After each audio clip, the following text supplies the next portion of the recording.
Bueno, vamos a comenzar con la clase del día de hoy.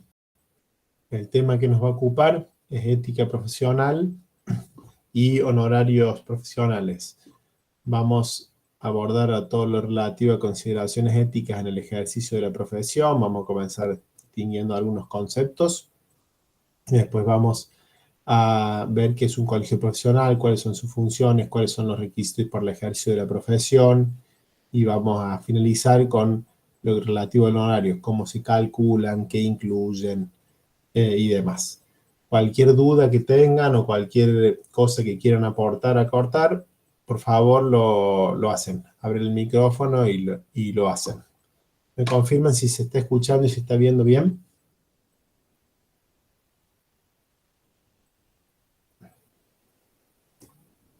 Sí, profe, se escucha y se ve bien. Perfecto, gracias. Bueno, esta clase, como les decía, vamos a hablar de ética profesional, al menos en la primera parte.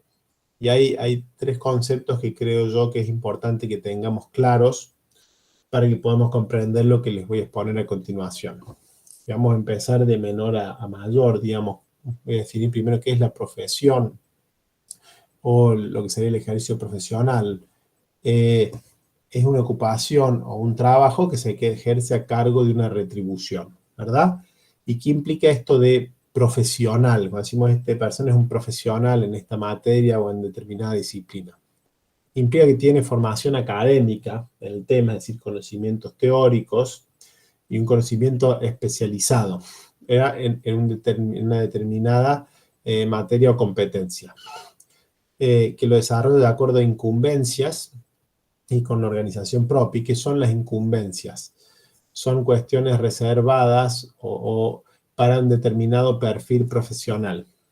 Nosotros cuando vimos los alcances del título y las incumbencias, cuáles son las actividades que yo puedo desarrollar en el marco de mi carrera. Esto es muy importante porque cuando varias profesiones tienen las mismas incumbencias, hay más profesionales que pueden hacerse cargo de determinadas labores. Es importante que los profesionales puedan realizar trabajos para los que estén adecuadamente formados. Entonces, esto de las incumbencias es muy importante. Que es la deontología profesional, es la ética asociada a las profesiones. Y por último vemos esto que la actividad profesional tiene, o englobaré lo que sería un servicio a la comunidad, porque siempre la búsqueda es la del bien común de la sociedad y que la actividad que desarrollemos contribuya a su progreso. Entonces, con esto me refiero a lo que es la profesión, o esto que entendemos como un profesional, una labor profesional. Ahora nos vamos al término más general de esto, que ustedes encuentran ahí arriba, de la ética. ¿Y qué es la ética? Bueno, todos quizá, cuando yo les digo ética, tienen una idea de qué hablamos. Bueno, vamos a tratar de poner eso en palabras. Es una rama de la filosofía, ¿no? ¿Y qué estudia? Estudia la conducta humana, en sus diferentes aspectos de la conducta humana, y las discusiones éticas se centran en qué está bien y qué está mal, lo correcto y lo incorrecto, siempre en determinadas circunstancias. Es como una mirada de la persona hacia sí misma para tratar de identificar esto, qué está bien o no desde un punto de vista ético. Esto es una cuestión autoimpuesta, no es coercitiva o heterónoma como el derecho, sino que es autónoma la ética, ¿verdad? ¿Y en qué se diferencia de la moral? Son términos que muchas veces nos parece que van de la mano, ética moral, pero tienen su diferencia. La moral son las normas que rigen o regulan el comportamiento de quienes forman parte de una sociedad, es decir, de un grupo social determinado. Son como unas normas que rigen las formas de conducta adecuadas dentro de ese grupo, ¿verdad? Y esto es por ahí lo que está es moralmente correcto para una sociedad, no lo es para otros. De hecho, muchas cosas o prácticas que nosotros realizamos acá en Oriente, Occidente, digamos, en Oriente no están, o en Medio Oriente no están bien vistas. De hecho, el tono que utilizamos para hablar, la vestimenta que utilizamos, ustedes sabrán que hay lugares donde las mujeres tienen que ir tapadas o que no pueden hablar fuerte o con hombres en la vida pública y demás. Entonces, bueno, las normas morales de esas sociedades son muy diferentes a las nuestras. Entonces, como que la ética es esta cosa que hacemos para con nosotros, esta mirada hacia uno de qué es lo que está bien y está mal. La moral incluirían unas cuestiones de convenciones sociales. A partir de esto es que vamos a tratar de hablar primero de lo que es un buen profesional. ¿Qué entendemos como un buen profesional? Si yo le digo a alguien es un buen ingeniero o un buen profesor, ¿qué características tiene para ustedes? ¿Alguien me puede contar? Es decir, no, sí, es re buen profesional. ¿Qué características tiene esa persona? ¿O qué es lo primero que se les viene a la mente?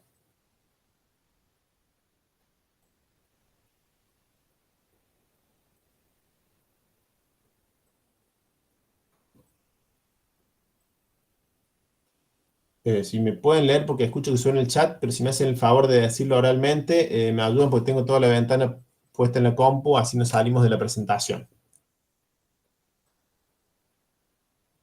¿Qué es ser un buen profesional? Profe, Sí, en el chat dicen, si María dice que tiene buena preparación académica. bien. ¿Alguna otra cuestión que a ustedes les parezca que es ser un buen profesional? Que tiene mucha experiencia también. Mucha experiencia. ¿Qué más? Que sea una persona receptiva. Receptiva, bien. ¿Alguna otra cuestión?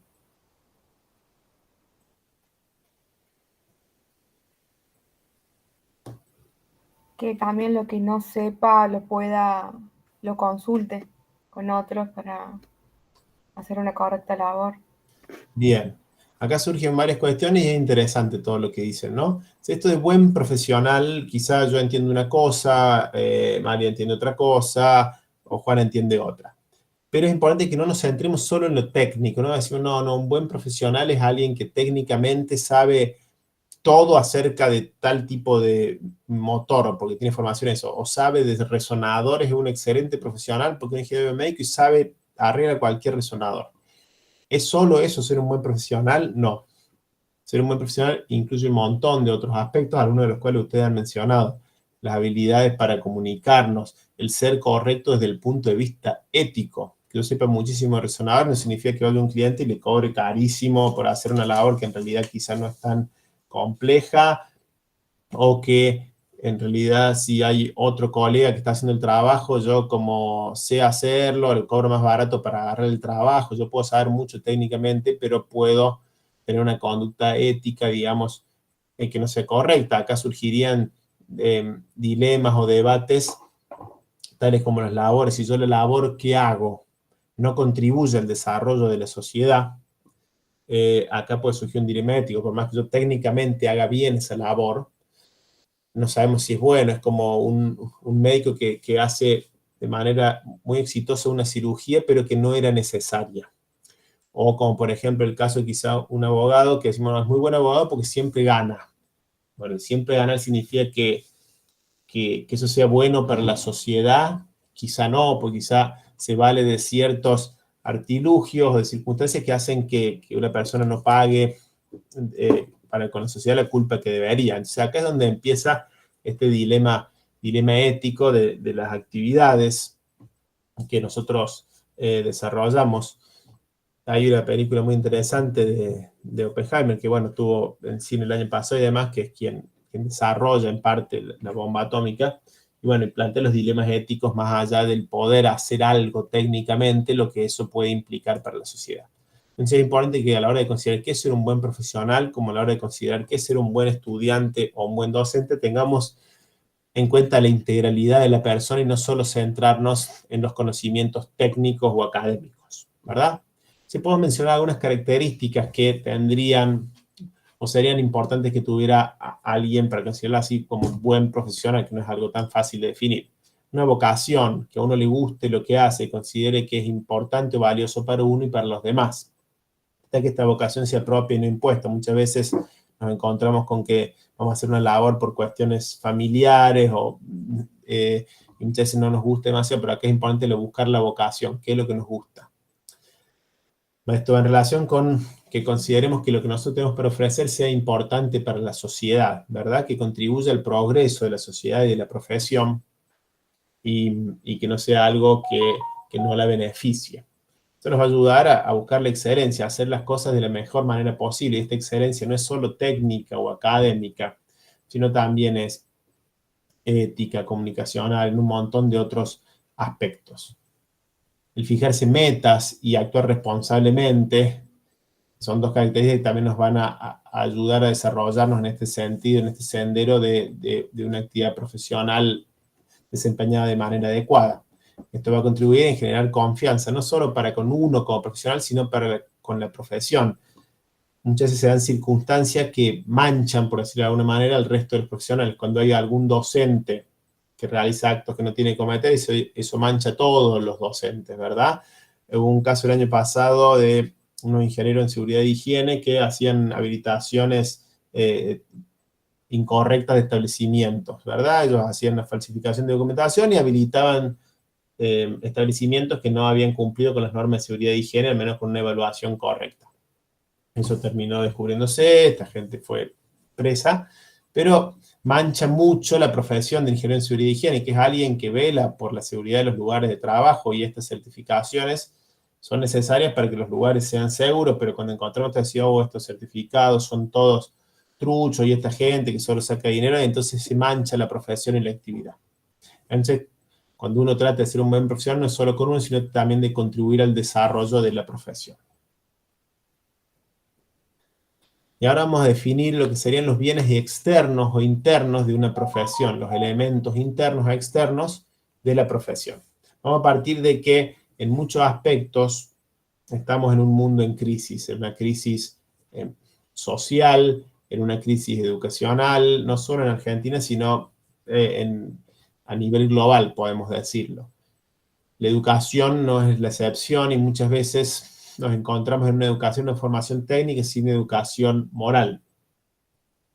Cuando se han restringido los programas y los planes de estudio, casi todo se ha centrado en lo técnico y se han sacado los elementos más vinculados a ciencias sociales o de no tan específicos, especializados de una carrera. Y con esto la formación se ha restringido a un ámbito técnico. Y es necesario no solo los conocimientos técnicos, sino esta educación en principios y valores, como les digo, para un ejercicio profesional adecuado y para poder desempeñarnos como personas. La universidad no solo nos brinda conocimientos técnicos, sino una educación integral. Se pretende que así sea. Cuando eso no es así, puede ser que los principios y valores también estén en crisis, como muchas veces sucede en este contexto en el que nos desarrollamos. ¿Y a qué viene esto? Que bueno, quería pensar que una profesión, una actividad profesional tiene elementos internos y externos. Su elemento más interno o esencial es el bien público, es que esta profesión pretende contribuir al desarrollo de la sociedad, a ser positiva para la sociedad. Y quienes la desempeñan deben buscar o representar esto. También tenemos los bienes externos de la profesión, que es lo que nos permitiría obtener a los profesionales. Dinero, es decir, una forma de vida, porque uno necesita vivir, ¿no? Necesita dinero para poder vivir y pretendo trabajar y ser remunerado. Y eso es importante. Yo estudio porque creo que voy a poder trabajar de esto y ganar el dinero suficiente para poder vivir. Eso es un bien externo, que no significa que tenga que ser menospreciado o no considerado, pero no en detrimento de los bienes internos, ¿verdad? También el prestigio, el buscar reconocimiento, que nuestra labor sea valorada, esos son elementos externos y que muchas veces los profesionales buscamos, pero siempre sin perder de vista el elemento interno que tiene la profesión, que es esta búsqueda del beneficio para la sociedad o del bien público. Y ahora les voy a introducir el concepto de bioética. Quizá ustedes, por parte de bio y ética, puedan relacionar el prefijo con la palabra y entender más o menos por dónde iría la cosa. Pero quiero que quede claro esto, que es una rama de la ética, una parte de la ética que se encarga de promover los principios, estudiar la conducta más apropiada del ser humano con respecto a la vida, todo lo que tiene relación con la vida, tanto humana como animal, como el vegetal. Entonces ahí es donde entra la bioética, estudiar nuestro comportamiento, cómo hacemos un comportamiento más acorde, que es más beneficioso para el medio ambiente y la vida. Acá tenemos alumnos de ingeniería biomédica, donde esto lo tienen, digamos, muy presente en sus carreras y también en todas las carreras podemos tener tareas afines a esto. Entonces acá hay un principio bioético que se llama el principio de precaución, que tiene 3 premisas que es importante que nosotros podamos tener en cuenta o analizar a la hora de estudiar o plantear una labor. Primero, que no dañe, que no sea dañina la salud de las personas. Eso, el principio de precaución, es una de sus premisas. Que la tarea que hagamos no dañe a la salud de las personas. Después, que no altere el equilibrio ambiental, que no afecte al medio ambiente, a todos los elementos que forman parte del mismo, y que contribuya a la igualdad social en lugar de profundizar las diferencias sociales o la brecha social. Es importante que cuando vamos a desarrollar una actividad podamos tener en cuenta estos 3 premisas que plantea el principio bioético de precaución para tener un punto de partida adecuado. ¿Venimos bien hasta ahí? ¿Alguna duda?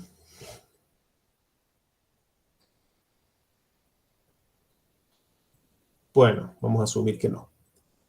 Entonces, ahora vamos a definir qué es el ejercicio profesional. Venimos hablando de algunas generalidades para irnos ya más a lo particular. Todo prestado a esta filmina del ingeniero abogado Felipe Rodríguez, donde plantea que el ejercicio profesional es una actividad racional, hecha con la razón, digamos, deliberada, que tiene significado técnico, económico, jurídico y social, es decir, de acuerdo a normas y estudios técnicos, dentro de lo establecido por la ley, considerando el elemento económico, tanto la obtención de una remuneración como un uso adecuado de los recursos y que contribuye al desarrollo social. Esta actividad, dotada de estos 4 significados, se desempeña o se lleva adelante siguiendo o planteando métodos y procedimientos científicos. Básicamente, nosotros lo que hacemos es aplicar el método científico a diferentes problemáticas y vamos a tener un resultado. Todo lo que hacemos como ingeniero en el ejercicio profesional es verificable a través del resultado obtenido, ¿verdad? Nosotros tenemos una obra que funciona bien, que cumple con lo establecido, que no altera el ambiente, tenemos un resultado positivo. También los resultados negativos de nuestro ejercicio profesional se van a ver en las obras que realizamos. Y acá vamos a estudiar o tratar de dividir, ver dónde estamos parados con respecto a esto. El comportamiento podemos dividirlo en 2 aspectos. Primero, lo que es el comportamiento de la naturaleza, donde hay causalidad. Si yo tengo algo en la mano y lo suelto, eso va a caer, ¿verdad? Por la fuerza de gravedad. Es un comportamiento de la naturaleza que nada tiene que ver con el comportamiento del hombre. Eso es causal, es así. Suelto algo, se cae al piso. Y también tenemos lo que es el comportamiento del hombre. El comportamiento del hombre, a través de qué se manifiesta, de la conducta humana, de la conducta que tenemos como personas, que se puede vivir en nuestra conducta, en nuestra vida privada o en el ámbito personal, y lo que es nuestra conducta social en relación con las personas. Nosotros tenemos algo que tiene que ver con nuestra vida social, con nuestra interacción con otras personas, y lo que es el ámbito privado. La actividad técnica profesional forma parte de esa conducta humana, porque nuestra conducta, nuestro comportamiento como profesionales está afectado dentro de lo que es nuestra conducta humana. Y a su vez, este comportamiento técnico profesional, esta conducta profesional, tiene un aspecto individual y un aspecto colectivo. Es decir, cuando nos vinculamos con clientes o comitentes, empleadores, otros profesionales, es decir, los colegas o la sociedad en general. Y esta conducta técnica profesional muchas veces se reglamenta a través de un contrato de trabajo que puede ser de obra o de servicio. ¿Se acuerdan que un contrato era un acuerdo de voluntades? Entonces es el documento a través del cual los profesionales nos ponemos de acuerdo con un comitente, con una persona, por una determinada obra, que va a estar regida por esta conducta profesional que tiene un aspecto, una conducta jurídica y una conducta moral. La conducta moral es qué está bien y qué está mal, ¿verdad? Eso lo rige la ética profesional. Por ejemplo, si un colega mío tiene un contrato con una empresa, y yo voy y digo, no, mira, yo puedo hacer la misma labor por menos dinero, mira, y te puedo hacer un contrato más beneficioso para vos, eso no es una conducta que moralmente no es correcta, que implica una falta de ética, ¿verdad? Pero no voy a ser penado por ley, probablemente por esto. En cambio, hay una conducta jurídica en nuestro trabajo profesional, en nuestra conducta profesional, a través de la cual yo sí... Perdón, ¿alguien quería decir algo? Es decir, el contrato yo tengo una conducta jurídica por la cual tengo que responder. Y puedo tener algún tipo de ser culpable de daño o culpa porque tengo responsabilidad jurídica, no solo responsabilidad ética por lo que hago. Si yo hago un contrato para hacer una determinada obra y esa obra, por ejemplo, se derrumba y causa daños, tanto económicos como a la vida de las personas, puedo tener culpa y puedo tener que resarcir tanto civil como penalmente. Es decir, puede ser que lo que yo haga sea un delito y esté penado con prisión, ¿verdad? Ya sea porque lo haya hecho por negligencia o a sabiendas de que estaba haciendo algo que no estaba bien. Pero entonces hay una conducta jurídica, hay una responsabilidad jurídica que según que yo esté violando la ley y que puede tener consecuencias civiles o penales. Civiles cuando tengo que resarcir económicamente por algo y penalmente es cuando debo responder ante la sociedad por un delito y puede ser que vaya a prisión, ¿verdad? Entonces tenemos estos dos aspectos, la responsabilidad ética, la conducta ética y lo que es la conducta jurídica y mi responsabilidad jurídica. Todo lo que es ético lo abordan los colegios profesionales a través de los códigos de ética y está vinculado al ejercicio de la matrícula. ¿Se entendió esto? Sí, profe. Sí, profe. Muy bien. Entonces, ¿qué debe tener un profesional para el ejercicio de su actividad? Calidad técnica, sólidos conocimientos científicos, y está bien formado técnica académicamente y que yo pueda ejecutar las actividades de acuerdo a métodos o procedimientos y llegar a un resultado. Y tener además calidad ética. ¿Para con quién? Para con la sociedad, para con mi profesión y para con los colegas. Y también, por supuesto, para con los comitentes y con el público en general. Pero esta ética tiene que ser con la sociedad, yo tengo que contribuir al desarrollo de la sociedad, con la profesión, buscando enaltecer la profesión y no mancharla ni ensuciarla, y con los colegas, tener una actitud adecuada para con los mismos. Ya vamos a ver qué implica esto. Entonces, ¿qué es esta calidad ética? Son los criterios que debe guiar la conducta de un profesional, buscando los más elevados fines que puedan atribuirse a su ejercicio, ¿verdad? A la actividad que ejerce. Esto lo tomo prestado del ingeniero Rogelio Moroni, que fue docente de la cátedra durante muchos años. Entonces, es estudiar qué está bien y qué está mal, qué es justo y qué es injusto en el ámbito de la profesión.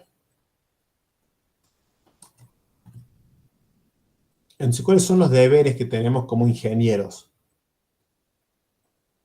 Para con la sociedad. Buscar el bien común, interesarse por el bien público. No solo me importa lo mío y lo que estoy haciendo, mi núcleo familiar, sino buscar el bien público. Es parte de nuestra tarea profesional. Ayudar contribuir al progreso de la sociedad y rechazar, no realizar trabajos que sean perjudiciales para el ambiente, para el entorno humano y para la naturaleza. Como se acuerdan del principio que hablamos protectorio cuando hablamos de bioética, tratar que lo que yo hago no repercute negativamente en el entorno, en el ambiente. ¿Cuáles son mis deberes para con la profesión? Enaltecer la profesión, no hacer nada que la manche y contribuir al progreso de la misma. Que, bueno, decir, ingenieros biomédicos, antes nadie sabía qué hacían y ahora no. Los veo en los hospitales, los he visto en el ámbito académico, además es una profesión que va creciendo. Ahora sé qué hacen, lo mismo ingenieros electrónicos, de computación y demás. Hay que tratar de lo que hacemos como profesionales contribuye al desarrollo de la profesión. No aceptar trabajo fuera de las incumbencias, ¿se acuerdan que lo hablamos hace un rato? El qué puedo hacer yo con mi título. Es importante que eso se respete, ¿verdad? Porque es para lo que estoy formado y es lo que se supone que debo hacer. No prestar la firma, ¿y qué es esto? Muchas veces los profesionales, o por no tener matrícula, o porque el trabajo lo hace alguien que no es ingeniero, me piden que yo firme eso, porque yo sí soy ingeniero matriculado, por ejemplo. Eso no se debe hacer. Yo firmo lo que yo he realizado, porque doy fe de todo lo que ahí dice y de la forma en que fue realizado. No se debe prestar la firma de ninguna manera. No recibir ni conceder comisiones, lo que vulgarmente se llamaría coima, o darle a alguien dinero a algo para lograr agilizar un trámite, lo que sea. Eso ensucia la profesión, no le enaltece. Y no ocupar cargos incompatibles. Si yo tengo un cargo público, yo no puedo tener una empresa que sea proveedora de esa dependencia del Estado, porque sería una incompatibilidad, ¿verdad? Tengo que evitar estas incompatibilidades. ¿Se acuerdan cuando hablamos de pericia? Eso es decir, que si la persona que va a ser perito o juez o alguien tiene algún vínculo con la causa, algún interés, no puede participar, bueno, son incompatibilidades. Es importante no incurrir en ellas. Y a su vez tengo deberes y obligaciones con los demás profesionales. Evitar el plagio, no tengo que copiar lo que hace otro profesional y si voy a plantear algo que es de alguien más, lo debo citar o pedir las autorizaciones pertinentes, ¿no? No puedo tomar conmigo lo que no es. No está bien hablar, denigrar a los colegas, difamar, hablar mal de ellos. Eso no es una conducta ética. Esto de abstenerse de sustituir a otro colega, ¿qué implica esto? Si alguien está desarrollando una tarea, yo no tengo que ir a robarle el trabajo, digamos, ofrecer por menos plata, eso porque no es ético. Si bien no es un delito, no es algo ético y no contribuye al desarrollo de la profesión y termina siendo peor para todos, ¿verdad? Porque se bastardea la profesión. No prestar servicio por monto inferior al establecido por el colegio profesional.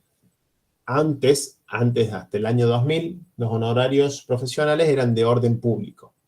¿Qué implicaba esto? Que para una determinada tarea o actividad había un mínimo que yo tenía que cobrar. No podía cobrar menos que ese mínimo. Sí podía cobrar más. Entonces eso establecía un piso para que no fuera una competencia de precio y que hubiera gente trabajando por poco dinero que hiciera que no se valoraran los trabajos, ¿verdad? Desde el año 2000 los honorarios dejan de ser de orden público, son desregulados y yo puedo cobrar lo que quiera mientras cobre algo. Esto se considera en muchos momentos que no ayuda a la profesión porque pues siempre va a haber alguien queriendo hacer las cosas más baratas para ganar el trabajo y quizás no lo hace de la manera que debería ser, por eso, porque está haciendo algo barato y no ayuda a la reputación de los profesionales ni a que se valore el trabajo. Los colegios como el Colegio de Ingenieros, por ejemplo, tienen fijos honorarios mínimos o honorarios recomendados para las tareas, pero ya no son más de orden público, no son más obligatorios. Mientras cobre algo, puedo cobrar lo que sea. Y acá el punto 6 realza esto de no reducir el monto de los presupuestos luego de conocer el de otros profesionales. Si a mí me buscan para hacer un trabajo, yo tengo que hacer el presupuesto en función de lo que yo considero que vale esa labor y de los costos que voy a tener. No puedo decir, a ver cuánto va a cobrar mi colega si yo paso un poco menos y me lo dan a mí. Eso no es ético, ¿verdad? Muy bien. Entonces, resumiendo un poco esto, ¿qué es el ejercicio profesional? Es una prestación personal, son tareas que yo desarrollo en el ámbito de mis incumbencias, de las incumbencias, puede ser obra o servicios propios de la profesión. Alguien me encomienda algo y yo lo ejerzo de esta manera. ¿Se acuerdan? Con significado técnico, económico, jurídico y social.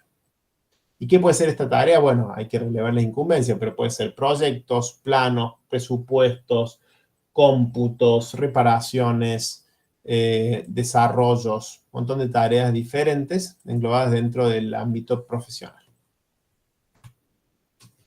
Y ahora vamos a entrar a hablar un poco de cuáles son las leyes que regulan este ejercicio profesional del que veníamos hablando. Nosotros veníamos hablando de manera general y ahora vamos a ver que una serie de leyes que regulan y nuclean estas cuestiones que veníamos mencionando. Profe, una consulta. Sí. Con el tema de los honorarios, si bien ya no son de orden público y no son obligatorios, en caso de que alguien no cumpla eso, ¿el colegio toma alguna acción? Mira, Más que nada para... no puede hacerlo. Si hay alguien, te puede hacer una advertencia, por ejemplo, o recalcarte, si los honorarios mínimos por una tarea son 100 y usted está cobrando 20, y te podrá dar los argumentos por los cuales eso no es ético. Sin embargo, no estás incurriendo en nada ilegal como era antes, ¿verdad? No obstante esto, vos cuando haces una tarea profesional que va a pasar por el colegio, es decir, que el colegio lo va a avisar o que necesitas que pase por el colegio, esos proyectos tenés que abonar al colegio y a la caja de jubilaciones un porcentaje. Tenés que efectuar una retención, ¿verdad? En el caso del colegio profesional, esas retenciones son del 5% del monto del trabajo, de los honorarios, y en el caso del aporte a la caja es el 9%. Es decir, si una labor vos va a cobrar 100 pesos, 5 pesos tendrás que aportar al colegio de ingenieros y 9 a la caja, ¿verdad? Pero como los honorarios están desregulados, puede ser que el mínimo para esa labor, según lo que uno puede calcular con este decreto de ley, sea de 100 pesos, pero vos quieras cobrar 10. No obstante eso, el colegio sí te va a exigir que vos le pagues el 5% del honorario mínimo establecido para la labor. Por más que vos cobres menos que el mínimo, las retenciones o los aportes es como si hubieras cobrado al menos el mínimo, ¿verdad? Entonces, si el mínimo era 100, yo tendré que darle 5 al colegio. Si yo decidí cobrar 10, bueno, el mínimo era 100, tendré que darle 5 al colegio. Si cobro más del mínimo, es decir, si decido cobrar 200, le tendré que dar el 5% de 200. Siempre y cuando ese valor esté por encima del mínimo, si no, los aranceles se calculan por sobre el mínimo. ¿Se entendió? Claro. Sí, clarito. Muchas gracias, profe. Perfecto, de nada. Bueno, ¿y cómo se calculan los honorarios profesionales?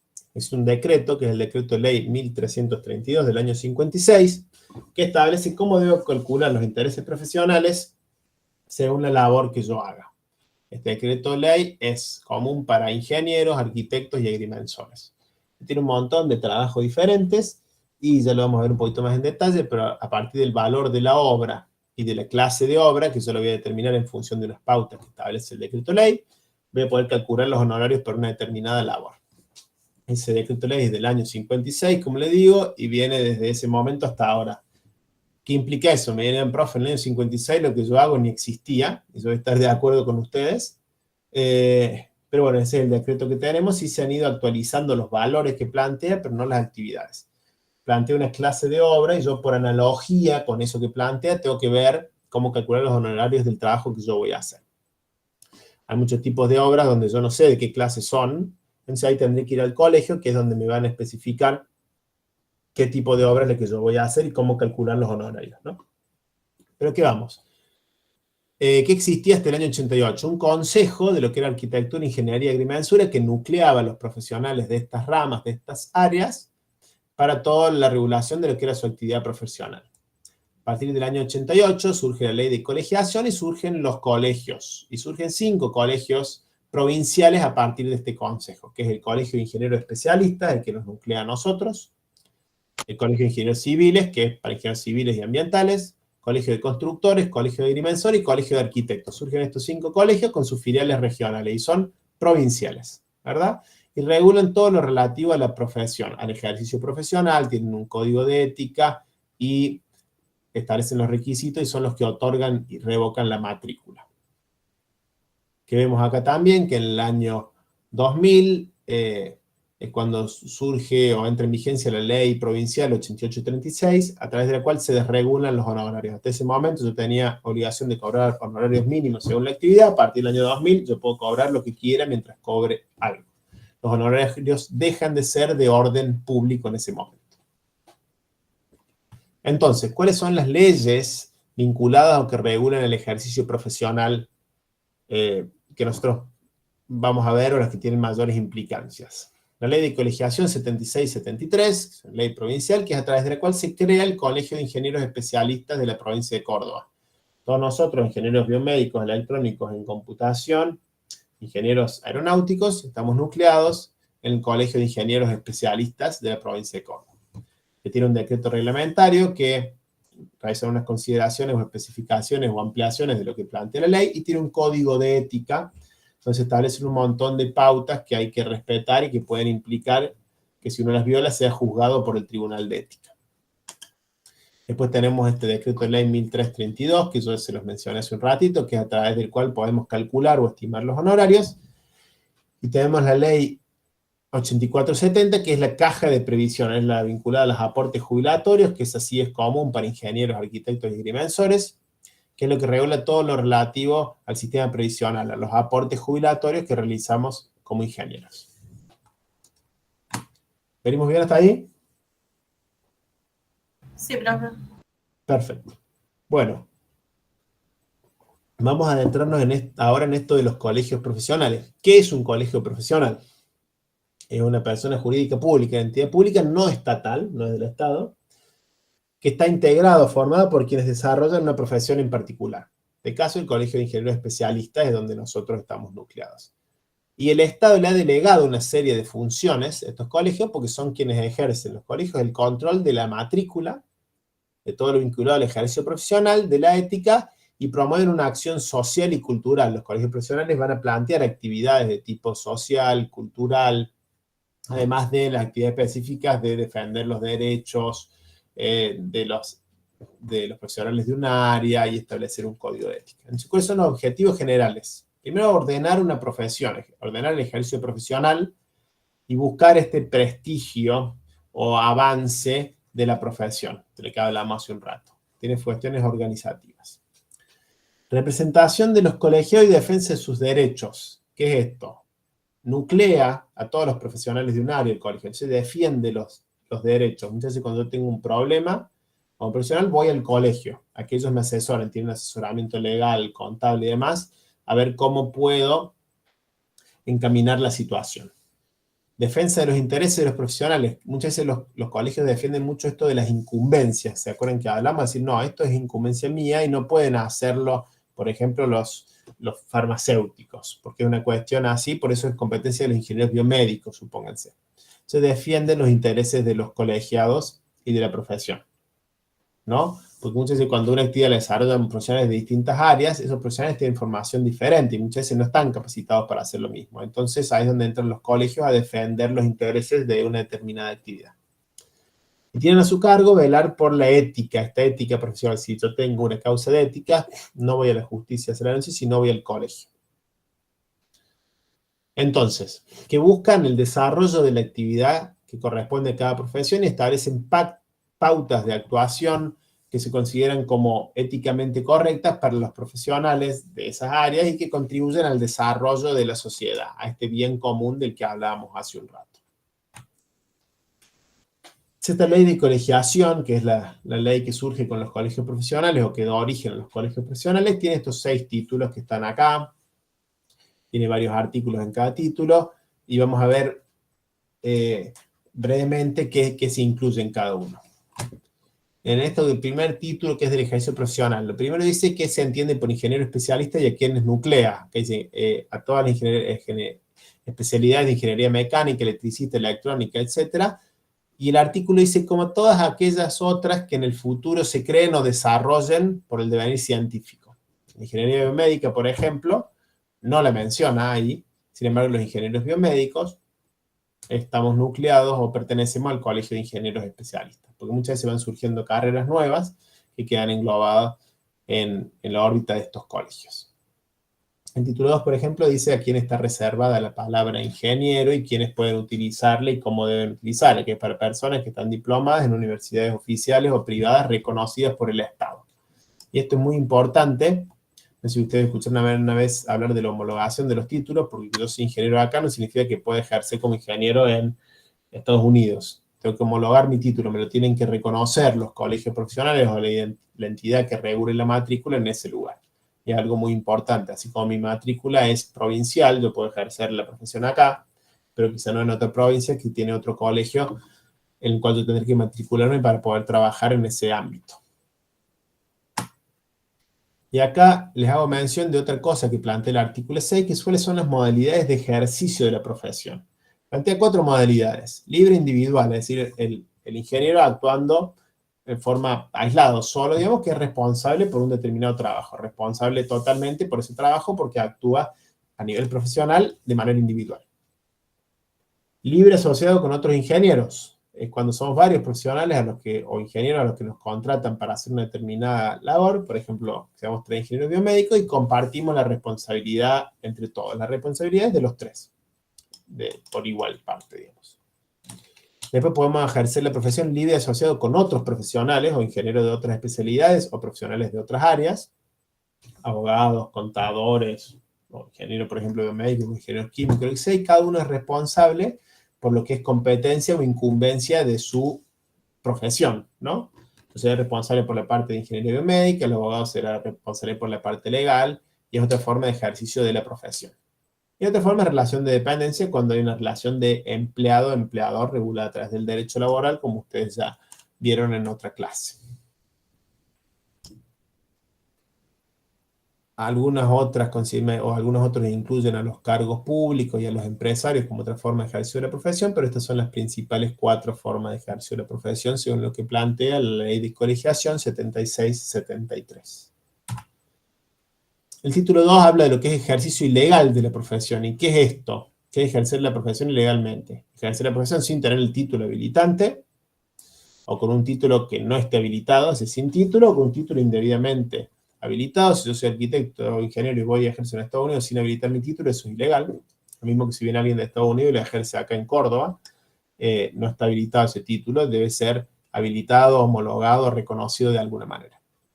También se considera, según lo que plantea el artículo 13, ejercicio ilegal de la profesión, realizar actividades específicas sin tener matrícula. Si yo no estoy matriculado, se considera que estoy ejerciendo la profesión de manera ilegal. ¿Se acuerdan cuando hablamos hace un rato de esto de prestar la firma? Muchas veces decís, che, no, matrícula es caro, tengo que aportar al colegio, tengo que hacer pago. No, yo trabajo y si necesito que me firmen algo, busco un profesional matriculado, un amigo, y que me lo firme y ya. Bueno, esto es una falta de ética grave, ¿verdad? Porque yo no estoy ejerciendo la profesión de manera adecuada. Después el título 3 habla de lo que es el código de ética. Y brevemente acá les presentamos cuál es la estructura conceptual, cuáles son los elementos que se incluyen dicho en ese código de ética, que empieza de lo general a lo particular, ¿no? ¿Cuáles son mis deberes o los deberes éticos que tengo como profesional de esta área con la sociedad? Después, cuáles son o cómo debo actuar de acuerdo a la dignidad de la profesión para contribuir al desarrollo, al reconocimiento de esta actividad específica y no manchar o hacer que la misma se vea perjudicada. Después plantea el título 3, cómo debo actuar de manera correcta con mis colegas profesionales. ¿Se acuerdan que lo hablamos hace un rato? No tomar trabajo que está haciendo otro colega, no ver los presupuestos del resto para pasar a un presupuesto más bajo si estamos compitiendo de alguna manera. Después el título 4 aborda la temática de cómo tengo que desempeñarme como profesional frente a comitentes o al público en general.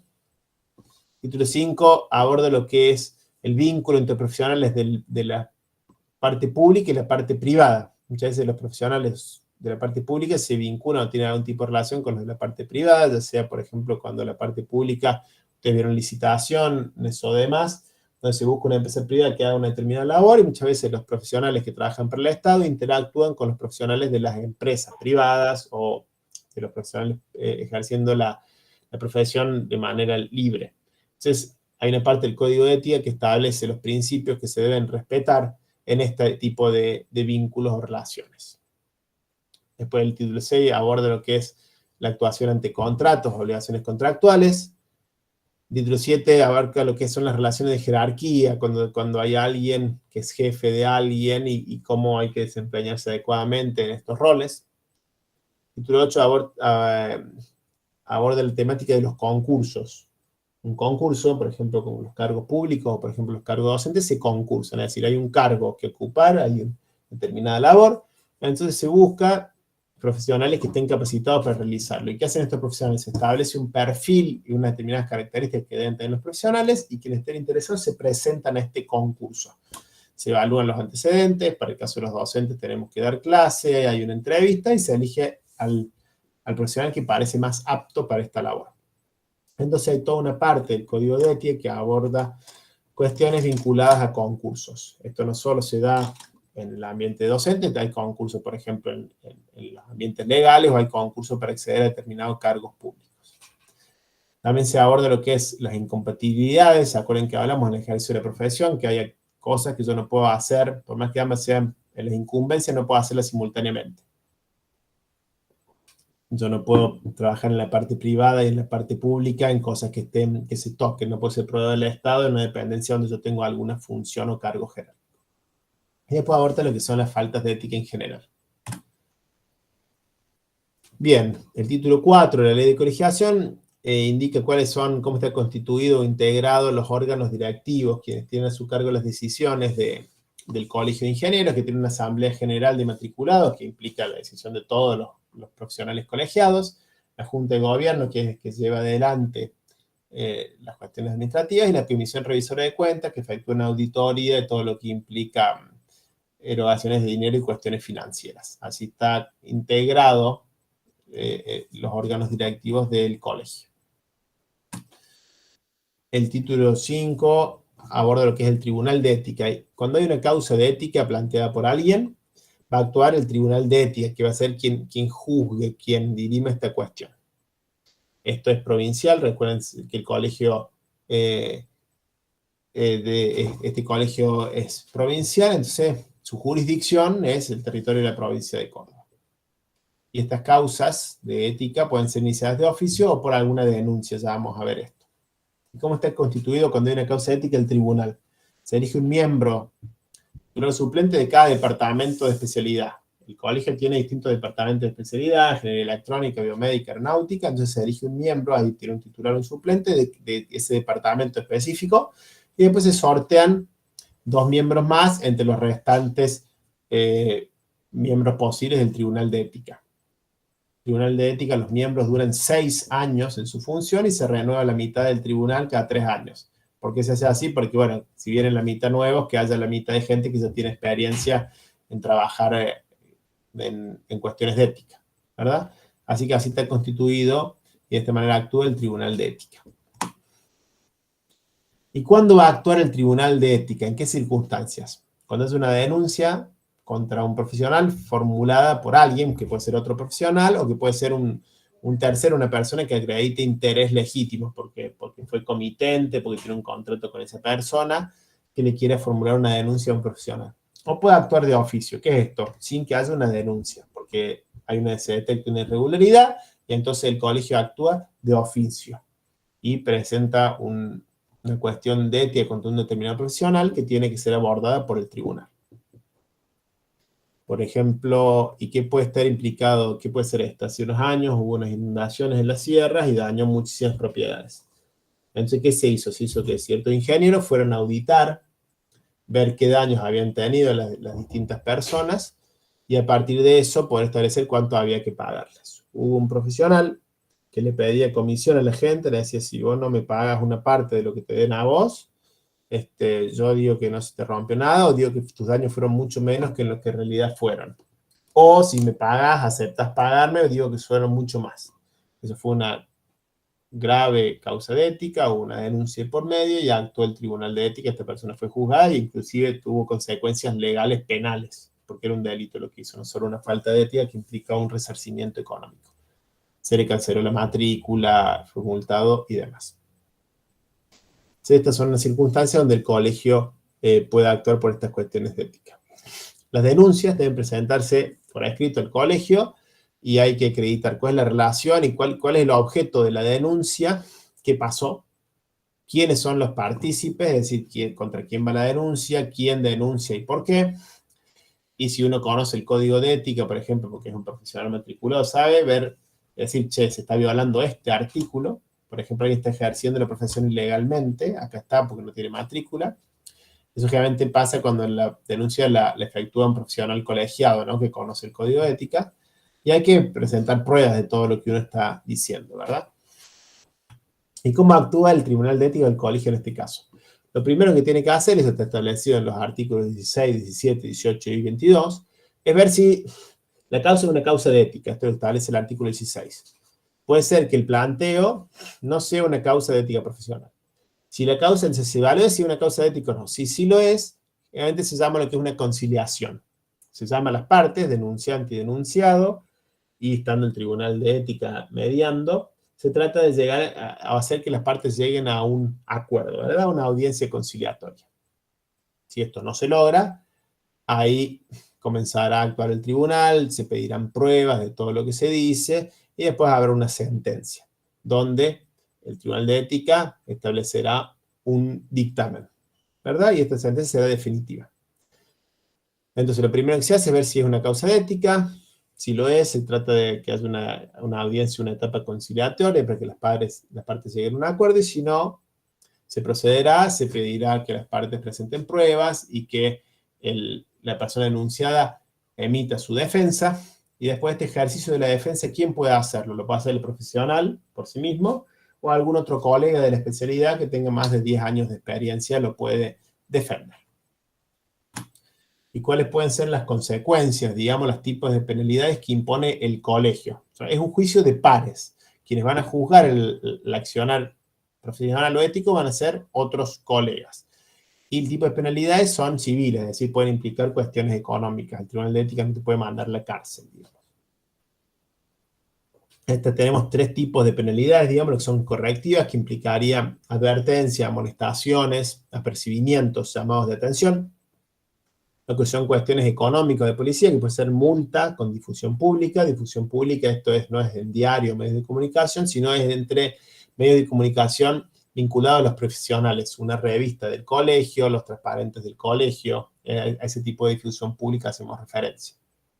Suspensión de la matrícula por menos de 6 meses, o suspensión de la matrícula entre 6 meses y 2 años. Esos serían penalidades de policía o económicas. Y penalidades expulsivas, según lo planteado por la ley de colegiación, es cuando hay una cancelación de la matrícula, ya sea definitiva o temporaria, o cuando hay una suspensión de la matrícula por un lapso de tiempo que sea mayor a 2 años. Eso ya se considerarían penalidades expulsivas por la severidad de las mismas.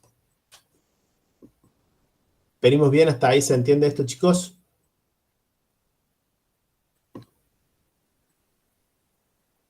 Sí, sí. Sí, Bien. profe. Perfecto, muchas gracias. Bueno, vamos a hablar un poco ahora de lo que son los honorarios profesionales. Ya los hemos mencionado, hemos abordado las generalidades del Decreto Ley 1332, pero vamos a adentrarnos un poco en este tema. ¿Qué son los honorarios? Esto viene de honor, que es el reconocimiento, el pago que se le efectúa, la retribución que se le efectúa al profesional por el trabajo realizado. Antes se pagaba con honores y por eso reciben este nombre. No quedó esa tradición, es como el salario que antes se pagaba con sal, por eso se llama salario al sueldo muchas veces, pero son cuestiones antiguas. Entonces el ingeniero, que como toda persona que desarrolla una actividad dentro de la sociedad, tiene derecho a que se le pague por eso. Ese pago se llama honorario. ¿Y qué se busca reconocer a través del mismo? La tarea intelectual, el esfuerzo intelectual que efectúa el profesional, su capacidad creadora y, algo muy importante, la responsabilidad que asume a la hora de hacer un trabajo. Quien desempeña un trabajo está asumiendo una responsabilidad. Quien lleva adelante un proyecto asume responsabilidad y puede tener consecuencias económicas, jurídicas y demás por ese trabajo. Entonces, a través de los honorarios también se contempla esto. Quien hace una casa, si esa casa se derrumbe, va a tener consecuencias que pueden ser penales o civiles. Entonces, honorarios que uno cobra contemplan este riesgo, ¿no? El Decreto Ley 1332, como vimos hace un rato, es la ley que establece cómo se calculan los honorarios profesionales, que ahora están actualmente desregulados, es decir, ya no son más de orden público, ya no son más mínimos obligatorios por una determinada tarea, sino que son mínimos sugeridos. ¿Y cómo calculo yo los honorarios? Esto es una tarea que no es tan fácil, quizá cuando comiencen a desarrollar la profesión se van a dar cuenta cuánto cobro por lo que tengo que hacer. Y no es tan fácil hacerlo. Entonces, tengo que tener en cuenta varios elementos y ver cómo los pondero. Primero, mi formación académica, que tiene un peso. No es lo mismo si yo contrato a un profesional para hacer algo, así contrato a alguien que no tiene un título en esa materia. Entonces, eso tengo que tenerlo en cuenta. También tener en cuenta la labor intelectual, el trabajo intelectual que implica una determinada tarea y la responsabilidad que asumo, como les decía recién. Estos son los elementos inmateriales, digamos. Después tengo los elementos materiales, lo que puedo tocar o contar, que es el tiempo que me va a llevar y los gastos que me puede requerir llevar adelante una determinada tarea. Transporte, gastos de oficina o lo que sea. Entonces, tengo que considerar estos elementos inmateriales y materiales. ¿Cómo de manera práctica puedo estimar los honorarios? Bueno, veo cuánto tiempo me va a llevar algo, pero solo con el tiempo no alcanza, porque están todos los elementos que ya mencionamos. Entonces, ¿qué responsabilidad o consecuencias implicaría en esta tarea? Por más que quizá hacer un relevamiento, si yo soy ingeniero médico y me digan, che, tenés que hacer un informe de funcionamiento y de rendimiento de una máquina, quizá me lleve el mismo tiempo hacerlo sobre un electrocardiógrafo, que es un elemento cuyo costo no es tan elevado, y que hacerlo sobre un resonador. Pero los riesgos son mucho mayores, la responsabilidad profesional es mucho mayor cuando yo toco el resonador que cuando toco el electrocardiógrafo, porque es mucho más caro. Entonces esto se relaciona con el valor de la cosa. Y yo tengo que contemplar eso en los honorarios, ¿verdad? Entonces con todos estos elementos tengo que ver cómo los pondré para calcular cuánto cobro por una determinada labor. El Decreto Ley 1332 nos ayuda a estimar los honorarios para diferentes actividades que podemos desarrollar como profesionales. Así que lo primero, ¿cómo trabajo con este Decreto Ley? Tiene un montón de artículos que me dice, si viste, por ejemplo, un proyecto y dirección técnica de una obra, podés cobrar tanto. Lo primero que tenés que hacer es ver de qué clase es tu obra. Las obras más simples son de clase 1 y así aumentamos la complejidad hasta las de clase 2 y clase 3. El Decreto Ley lista, es decir, clase 1 es esto, y da un montón de tipos de obras. Clase 2 es esto, y clase 3 es esto. Entonces yo por analogía digo, lo que yo voy a hacer es parecido a esto, es de clase 1, clase 2 o clase 3. Muchas veces, lo que tengo que hacer no lo encuentro por analogía, por comparación con esto, y no sé de qué clase es la obra, entonces ahí tengo que ir al colegio y preguntar. Recuerden que este decreto ley es del año 56. La mayoría de las tareas que hacemos hoy es difícil englobarla en alguna de esas clases. Algunas sí puedo, cuestiones de ingeniería civil quizá, o de electromecánica, que están planteadas ahí hasta con la potencia de las obras y demás, me dicen de qué clase de obra es, pero algunas no. Entonces, en esos casos tendré que ir al colegio a que me oriente, que me diga de qué clase es mi obra, porque esto es fundamental para poder calcular los honorarios. ¿Qué agrupan estas clases? Porque, como yo le decía, por ejemplo, en una misma clase tengo obras de ingeniería civil, obras de ingeniería electromecánica, obras de ingeniería química y demás. Trata de agrupar las obras por riesgo profesional y la dedicación que implican. Eso es lo que trata de hacer el decreto de ley cuando establece las obras según la clase. Una vez que establezco la clase de obra y a partir del valor de la cosa, de la obra, del elemento en cuestión, yo aplico unos porcentajes y llegaré al monto del honorario. Por ejemplo, cuando tengo que hacer una inspección, veré de qué se trata, qué es lo que tengo que inspeccionar, qué tipo de máquina, qué tipo de instalación. A partir de eso diré si la obra es de clase 1, 2 o 3, y a partir del valor de esa máquina o instalación voy a aplicar los porcentajes y voy a calcular los honorarios correspondientes a esa labor. De esa forma se trabaja con el decreto de ley 1332. Los invito a que vean el decreto, vean las obras que planteé en clase 1, clase 2, clase 3. Yo no lo incluyo en la clase porque no tiene sentido que nos pongamos a leer eso acá. Eso lo hacen con detenimiento en su casa, pero ahí van a encontrar lo que les digo, que muchas veces las tareas que podemos hacer no las encontramos ahí. Esto tiene casi 70 años. Pero por analogía o consultando en el colegio vemos de qué clase es la obra que nosotros tenemos que realizar.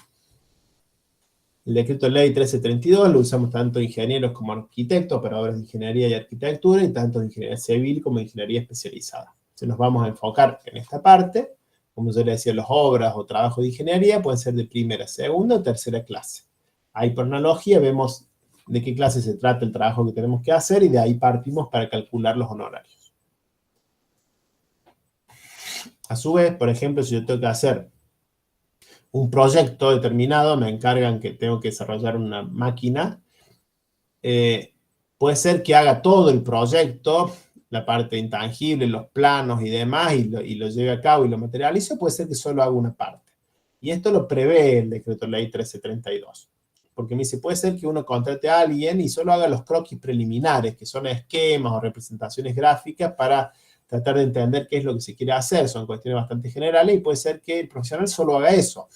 Entonces no puedo calcular los honorarios en función del valor de toda la obra y que cobre eso solo por los croquis. Él se plantea una serie de servicios que puede prestarle el profesional en relación a una obra. Entonces, por ejemplo, si yo hago los croquis, calcularé los honorarios completos para esa tarea, pero solo voy a cobrar el 10%, porque solo hice los croquis, ¿verdad?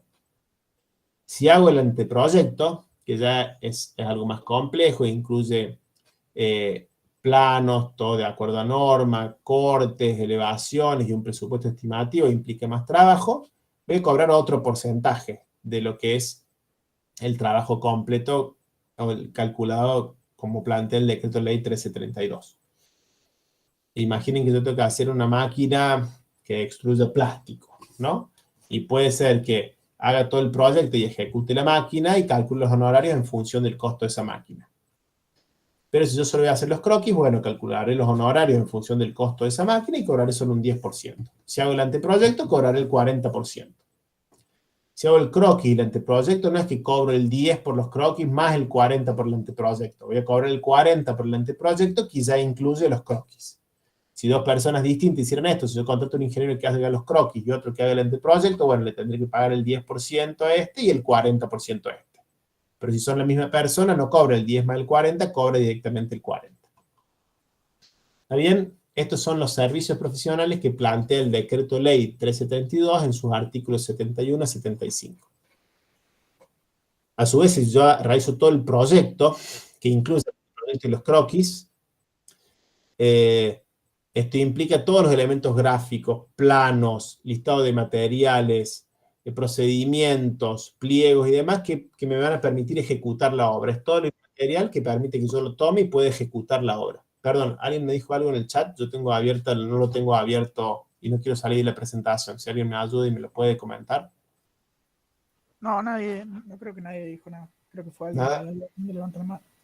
Bueno, perfecto. Cualquier cosa, abra el micrófono y hable nomás.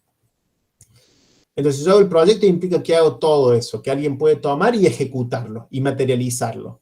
Es todo esto, por ejemplo, imagínense el proyecto de una casa, bueno, son todos los croquis, los gráficos, listado de materiales, todos los planos de instalaciones, planos constructivos, memoria descriptiva, y yo puedo tomar eso y hacer la casa.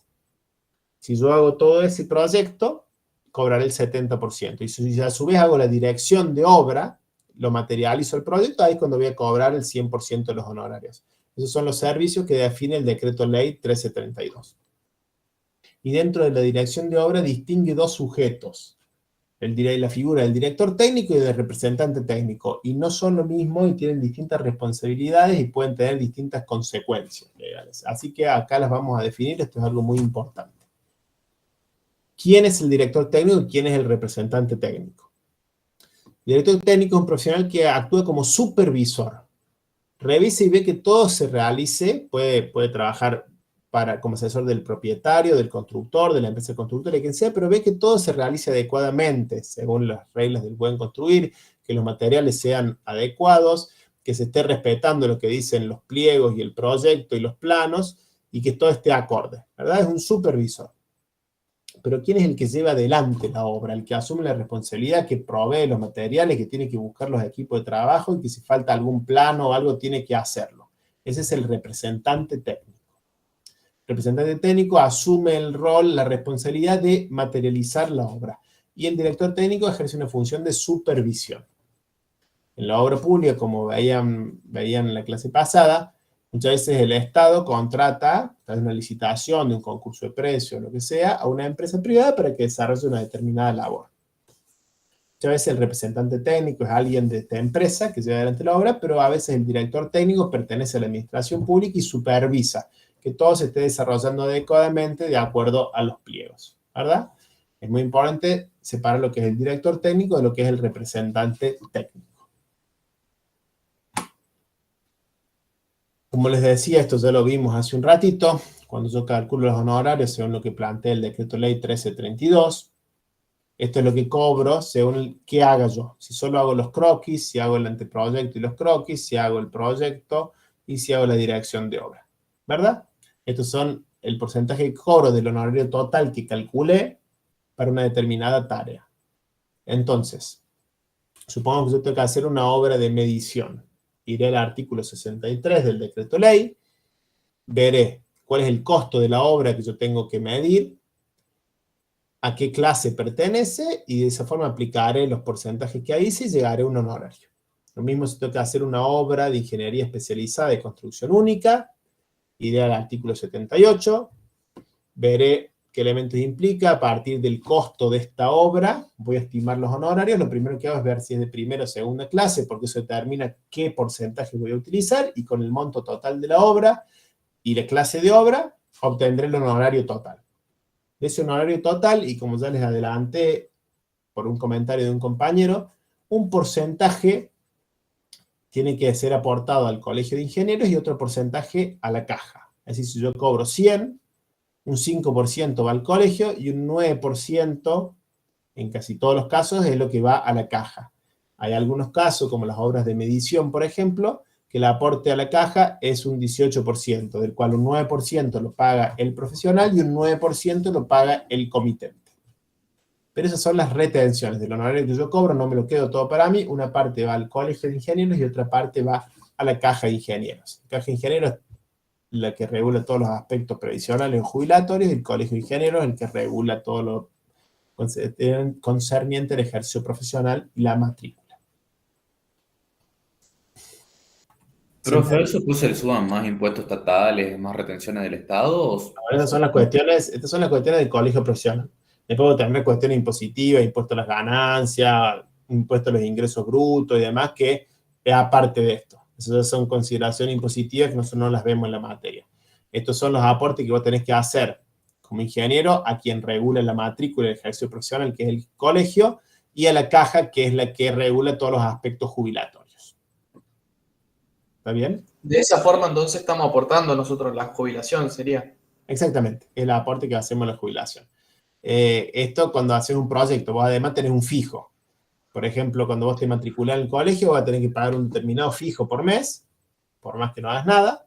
Lo mismo en la caja, haces un aporte fijo, y si además haces obras que pasan por el colegio, te van a hacer estas retenciones. ¿Se entiende?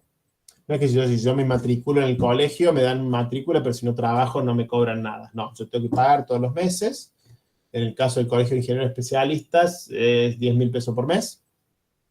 Y tengo que hacer aportes a la caja de ingenieros también, además de los proyectos, ¿no? Si no hago nada, tengo que hacer un aporte mínimo, y si hago proyectos, a su vez me van a afectar estas retenciones. Hoy, por ejemplo, pertenezco a la caja de ingenieros, y el aporte que realizo, yo tengo 40 años, es de 50.000 pesos por mes. Eso es independientemente de los proyectos que uno hace como profesional y que cobra honorarios y que va a tener que efectuar estas retenciones. Eso es un fijo que uno hace, trabajes o no trabajes, por tener matrícula y por aportar la caja. Profe, ¿y esto es para Argentina o para los otros países también? Para Córdoba. ¿O cada uno cambia? Cada colegio regula esta cuestión. Así como después cuando te jubilas como ingeniero cobras un monto, y cuando te jubilas como abogado otro monto, eso lo establece el colegio, ¿verdad? ¿Cuáles son los aportes o las retenciones en cada caso? El colegio, esto particularmente yo lo estoy diciendo, es para el Colegio de Ingenieros Especialistas de Córdoba. Y la Caja de Ingenieros, Arquitectos y Agrimensores de Córdoba, que es la Caja Ley 8470. Esto es específico para lo que a nosotros nos importa como ingenieros. Las otras profesiones tienen otros convenios, otros colegios con otros montos.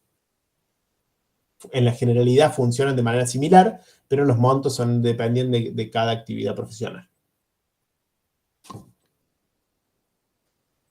¿Se entendió?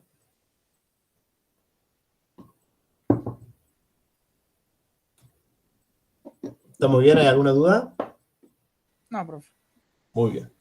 Lo último que les traigo acá, esto, como digo, es una generalidad de lo que es honorarios y ética profesional. Le actualizo estos valores, que son valores sugeridos o aranceles sugeridos por el Colegio de Ingenieros Especialistas. Cuando no sabemos cuánto cobrar, por ejemplo, por una actividad, bueno, el colegio nos da estos valores sugeridos. Estos son para un ingeniero recién recibido. ¿Cuánto ellos plantean como algo arancel mínimo sugerido para un día de trabajo en terreno? 77.000 pesos. Para un día de trabajo en gabinete, es decir, en la oficina del profesional, un día de trabajo en oficina, 66.000 pesos. La retribución para el profesional cuando haya viajes, para días de viaje, por ejemplo, yo tengo que hacer un trabajo en terreno que cobraré 77.000 pesos, pero tengo 2 días de viaje, bueno, cada uno de esos días sugieren que un monto sugerido mínimo de 55.000 pesos por día, y establecen como un honorario básico mensual de bolsillo para un ingeniero recién recibido, al menos 765.000 pesos. ¿Esto implica algo, alguna obligación para los profesionales matriculados o para quienes lo contraten? No. Son cuestiones sugeridas en las cuales uno como profesional se puede basar cuando no sabe cuánto cobra por una determinada labor. ¿Se entendió esto de los honorarios? Sí, profe. Bueno, Bien, profe. como habrán visto, la clase fue de lo general a lo particular. Empezamos con la ética y terminamos con cuestiones muy concisas numéricamente. Les dejo esta reflexión como conclusión de lo que enunciaba Kant, que las personas, por ser personas, tienen dignidad y no precio, son sujetos de derecho y no objetos, y las personas son un fin en sí mismo y no un medio para determinadas cuestiones. Entonces es importante que en nuestra vida de desarrollo profesional no perdamos de vista estas consideraciones éticas de las que estuvimos hablando. ¿Alguna duda, chicos, de la presentación? Profe, yo tengo una duda más general, ¿puede ser? Sí, déjame que corte la grabación, así no se nos hace tan largo después lo que ponemos. Y ahora escucho